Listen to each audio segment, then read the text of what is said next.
Look, I don't think anybody's a winner in these situations, but I'll side with the fan unless I see more. And Troy Weaver, you're 70 and 230. Sit down. You're lucky they even let you in the building. It's the only thing you haven't burnt to the ground.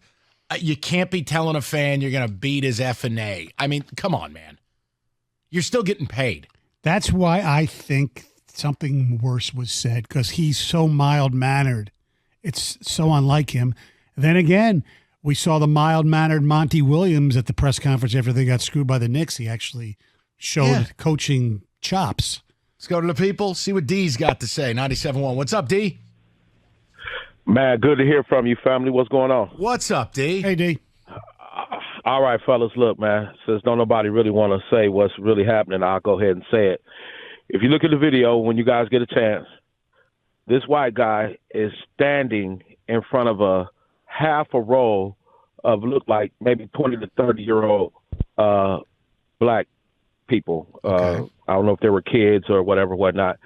And as a black man, to have a white man berate you in front of a whole row of black kids, just look at those young adults and how they're looking to see what Troy Weaver's reaction is going to be. If he's going to let this white guy berate him right there in front of them, what kind of chain reaction that could cause. And not saying that he should have said exactly what he said, but, man, if you watch that video and look at their faces, they were waiting to see what reaction that Troy Weaver was going to have. And that's, to me, without knowing all of everything that was said, to me on the surface, when I saw it, I think that's the reason why he went ham, man. Hey, because D. I don't believe what you're saying. I don't go with that here.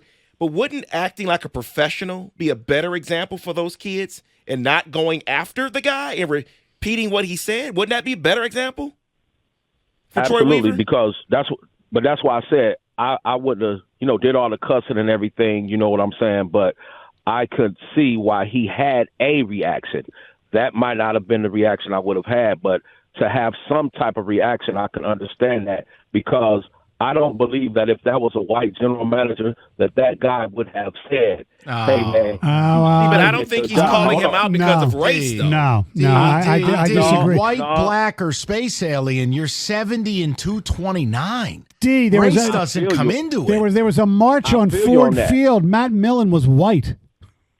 But the height of it, though, the height of that, in that, when you're talking about that confined space right there, and a row full of black kids are right behind him, he's the only white guy standing in front of a row of black kids.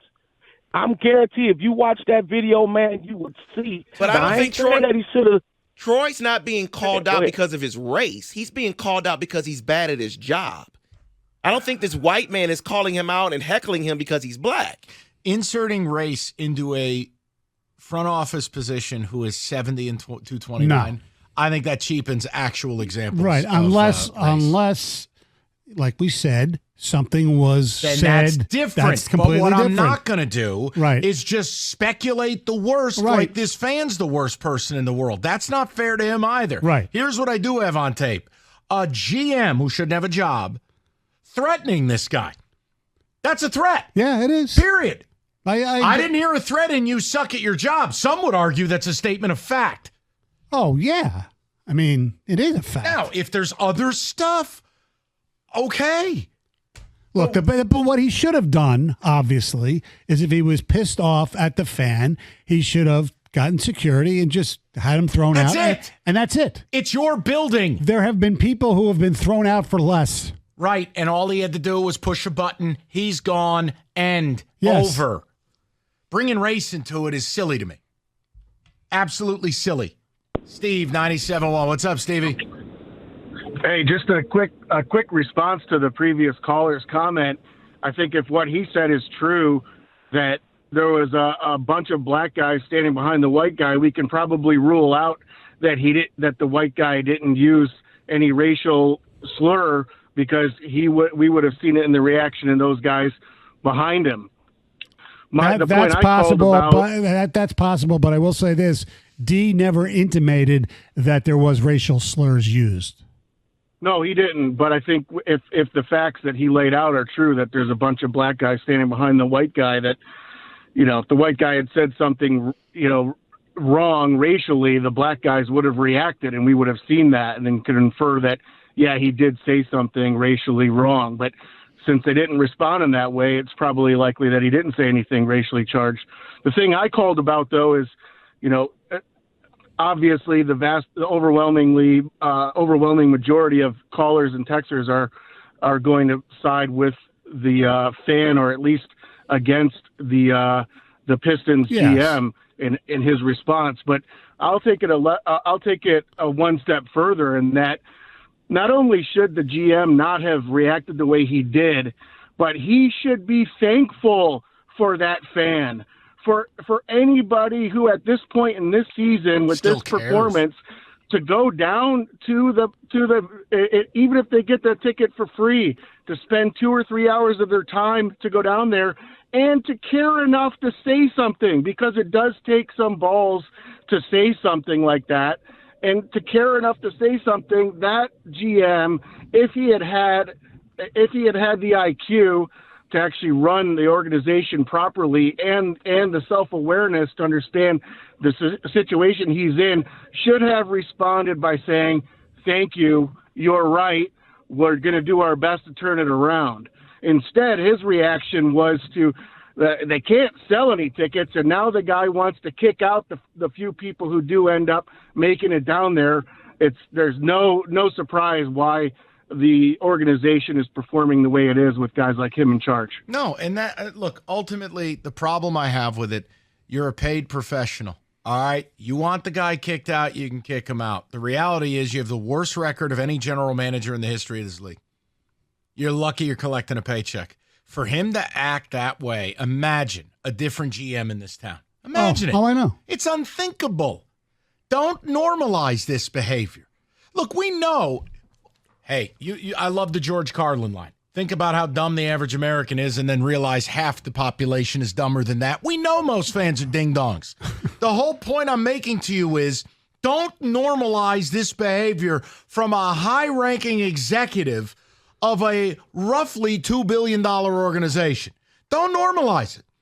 And I don't want to hear about, he said he sucks at his job, so he has to take what's coming back. No. No one cares about the words.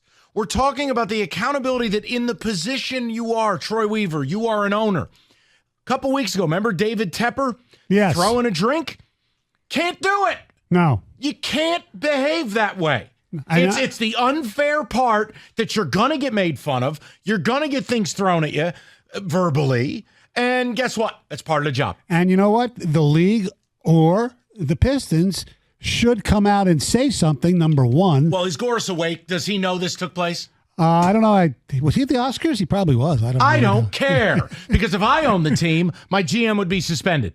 You're right. He should be suspended. I'd come out with a statement going, we're lucky we even have people at these games. Troy's cooling off. He's taking a week off. But that won't happen. Yeah, how long does it take to release this? Because this happened Saturday. You have to know about something to release a statement about it. You honestly think that guy in Beverly Hills is checking box scores? You think he's turning on Bally? Well, there's a good reason he might not be doing that. What? Michael, you understand my point. I completely understand your point. All right, this isn't Wick Grossbeck. This isn't somebody, this isn't Dr. Jerry Buss. I know. This isn't Pat Riley or Mickey Aronson. No. You got to know. You got to care. That's all. See, you upset me now.